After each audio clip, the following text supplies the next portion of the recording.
Bugungi kunda ta'lim tizimida innovatsion yondashuvlarni keng joriy etish, o'quvchi yoshlarning ilmiy tadqiqot salohiyatini rivojlantirishga alohida e'tibor qaratiladi. Bu jarayonda esa uzluksiz ta'limda STEM yo'nalishlarini ommalashtirish muhim ahamiyat kasb etmoqda.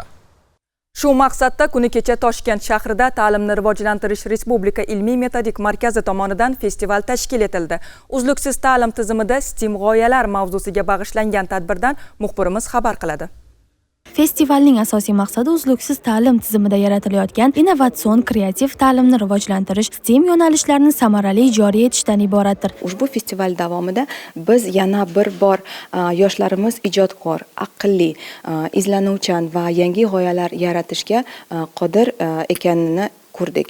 Bu festival nafaqat g'oyalar maydoni, balki yoshlar uchun o'z ustida ishlash, o'rganish va yangi tajribalarni sinab ko'rish maktabi ham bo'ladi. Festival bir necha yo'nalishlarda tashkil etildi. Shuningdek, tadbir davomida resurslar va modellar taqdimoti ham o'tkazilib, oliygohlar tomonidan ishlab chiqilgan platformalar, VR, AR vositalari, interfaol metodik yechimlar tanishtirildi. O'quvchilarimizning yangi o'zlarining ixtirolari, biotek yo'nalishi bo'yicha o'zlarining loyihalari mavjud va shu loyihalar bo'yicha ular izlanishyapti.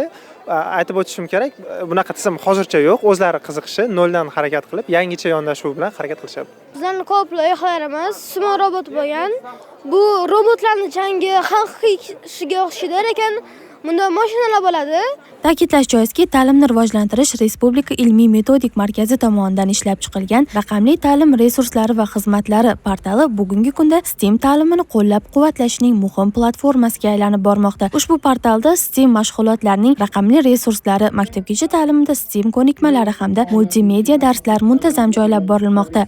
Festival 3 qismdan iborat. Ya'ni festivalda ta'lim bosqichlarida uzluksizlikni ta'minlashda olimlar, ekspertlar va mutaxassislarning fikr almashishi bilan birgalikda, demak, ko'rgazma, ya'ni 5 yo'nalishda nominatsiyalar e'lon qilindi. Ushbu nominatsiyalar bo'yicha har bir yo'nalishdan eng yaxshilar tanlab olinadi.